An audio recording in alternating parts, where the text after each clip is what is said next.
ఏ బాటైనా పర్వాలేదంట, సమయంతో సాగటమే మన సింపుల్ సిద్ధాంతం.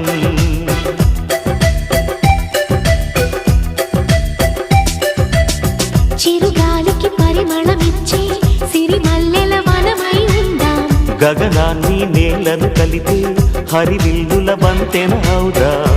ఆనందం అంటే అర్థం మనమందా, ప్రతి పూట పాటై సాగే హుషారు సరిగమలో. ఎన్నో ఎన్నో రాగాలుండే సంగీతం కాదా, చల్లకి నవ్వుల కేరింత.